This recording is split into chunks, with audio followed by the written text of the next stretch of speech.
Well, hey everyone, I just finished my first build and I'm really excited about how that turned out, and I'm ready to jump on my next one. And I'm trying to figure out what I want to do as I look at the figures that I have and am thinking in terms of inspiration.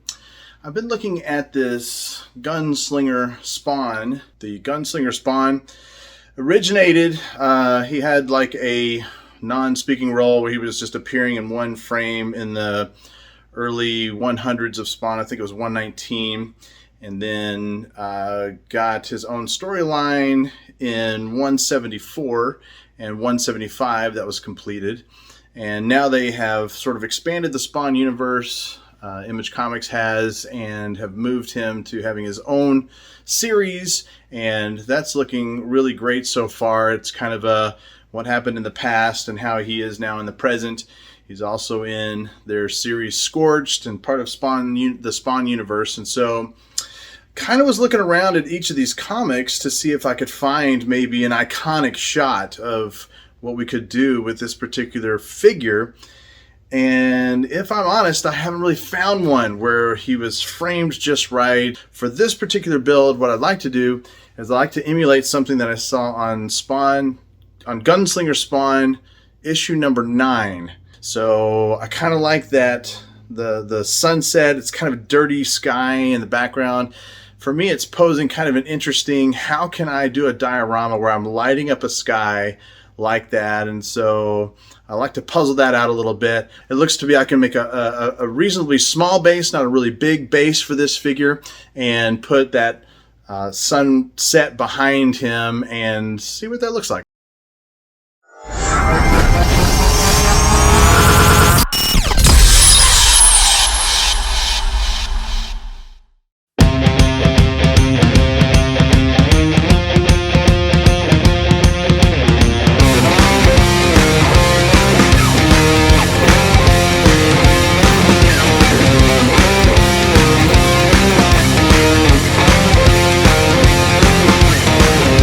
I bought this bag of cellulose. It was under a label of paper mache, but really all it is some cellulose fibers. So I added water and some PVA glue and began to do a sculpted mold of the base according to what the comic book looked like. So I'm going to put some rocks in the foreground, kind of make it flat in the background so that the figure will have something to stand on. So just in the process right now of sculpting some rocks, and once that dried a bit, I'm going to put some black paint with Mod Podge mixed in. That's 50-50 Mod Podge and black paint, and get that painted up to give it some hardness. I did figure out that it doesn't harden all the way. This cellulose was still spongy after completely dry, so it was a little weird like that. Didn't really like that, but I'll address that maybe later. Right now, just putting a dark brown base coat. It's burnt umber mixed with black. Got it really dark according to the picture that I was working from. Gonna go ahead and sponge on some lighter tones. Try to keep those dark undertones there as in shadows present. Once that lighter tan dried, I'm going to go ahead and start doing some layers of dry brush, some grays, even some greens, getting this thing painted up. Now doing some brown wash and some black wash on it. I got to the end of this, and I got to be honest, I absolutely hate it. Right now, it looks like a brain. And so I decided to take a step back and reboot.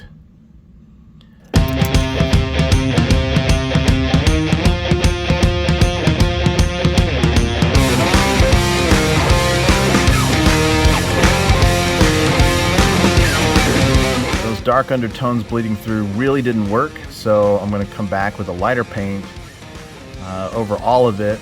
And now I'm using that same dark brown, but I'm watering it down quite a bit so that a lot of those lighter shades can come through. It's not going to be quite as dark. I'm going to do some highlights in the back, just barely, just hitting some of the rock texture in the back. I'm kind of looking at this base as maybe it's like a dry creek bed kind of thing in the back. So in order to push that a little further, I'm putting down some water and PVA glue, and I'm just going to glue some dirt down and give that some highlights. So dropping some dirt in place. This actually worked really well. I was very happy about that. Kind of poor planning on my part. I really needed to extend this base to where I could glue on the light box that I'm going to create for it. But since I didn't do that, I just made up another piece that I'm going to glue to the back. You can see now the base has I've got my highlights from dry brushing on there, and now I'm just going to be putting in some dark wash to mute those highlighted colors and really give it a more natural look. I'm actually much happier with the finishing paint on this, as those dark washes, this is a brown wash I'm putting on now, as those dark washes start to dry out, it looks much better than my original attempt at painting the base. Once I glued on that little back extension for the light box, I noticed that it's only being held on by glue. Not really that great, so I'm coming back and I'm going to add some wood supports, just some craft sticks. I'm going to hollow out a little place for those. Again, like I said, poor planning on my part, but I was really trying to figure out how I was going to do this, so I'm just going to glue those in. It's going to give it a lot more structural integrity, especially as I glue the light box on with the backdrop of a sunset. You'll see that here in a minute. Before I get to the sunset though, I'm going to go ahead and glue on some grass pieces. So I'm cutting some pieces of hemp rope, breaking those apart, making little grass tufts, if you will, and gluing those down according to the comic book cover. So just some grass pieces in place, kind of some parts in the foreground behind the rocks, but in front of the figure. Now I'm going to start painting. I've got a piece of white acrylic Lexan that I bought online. It wasn't very expensive. It's really a lens cover for a light, like a replacement cover. So I know it's going to show light through, but still be opaque in some ways. So I'm really just trying to see how I can. I've never painted a sunset before, so I'm going to leave some spots open, put some yellow shades in there. I'm trying to sponge on some clouds, thinking perhaps that'll work. As I'm making an assessment of what this looks like, just like the original paint on the base, I think this looks absolutely terrible. It's horrible. I got to reboot. So what I decided to do was to completely wash the Lexan. I went to the sink and just scrubbed all that paint off, and now I'm going to bust out an airbrush.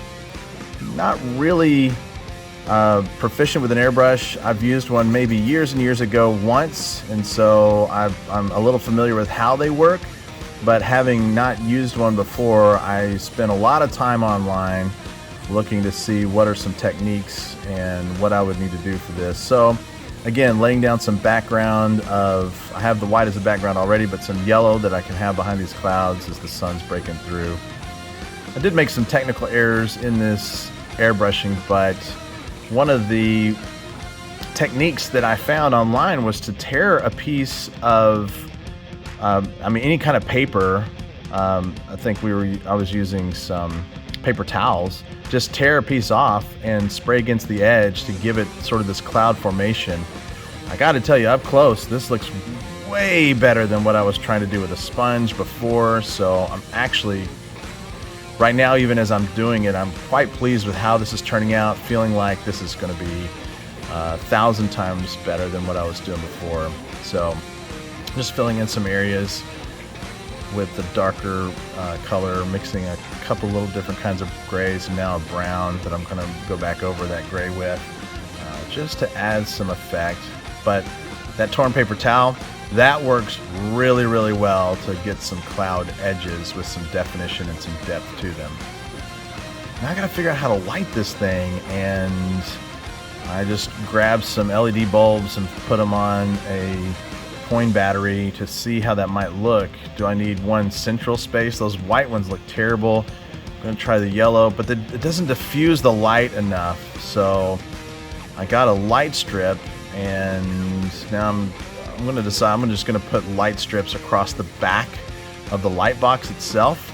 If you never use the light strips, they're actually quite easy to use. They have places designated on the strips where you can cut them, and you're cutting across the metal contacts, And all you need to do at this point is to solder your wire onto those metal contacts, and the metal contacts are labeled the hot and negative, or the plus and minus, and you just take your wire as you've designated which one's going to be the hot and which one's going to be the neutral, and you can just adhere them. So I just daisy chained these pieces together in kind of one long stream separated by a couple of connector pieces of wire. It comes with an adhesive background, which I was prepared to glue it down, but this adhesive is actually quite strong.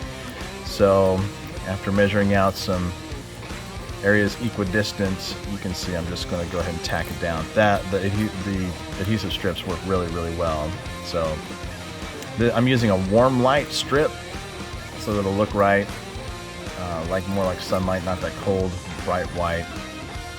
The only problem is the light strips are 12 volts, and so I've got to use a massive battery pack for this, a little bit of overkill. I know you can use a 9 volt, but I really needed the brightness for the lighting, so the 9 volt does not light them very bright. So I'm just going to go ahead right now and wire in the switch before I glue all the pieces together. So now back in my back room, I've got hot glue. I'm going to glue the battery pack on. You can see that's an 8-gang AA battery pack. It's pretty big. And now I'm going to glue the light box together. I like taking this foam board and cutting some of the foam out, but leaving the paper on the front, and that way I can kind of fit them together where there's a nice edge to it. I think you can see that in the video. And it just creates a much cleaner line when everything's glued up, so you don't have exposed foam. For the sunset, the Lexan, I'm going to use some super glue to keep that in place. And to glue the light box on, we're just going to use some construction adhesive for that. Use some Gorilla Glue construction adhesive so that'll stay. But that light box, that battery pack, is pretty heavy. So here's the final. You can see this is what the cover looks like, and this is what I came up with. I'm really happy with how that looks comparatively. You can see the two together, so pretty excited about that.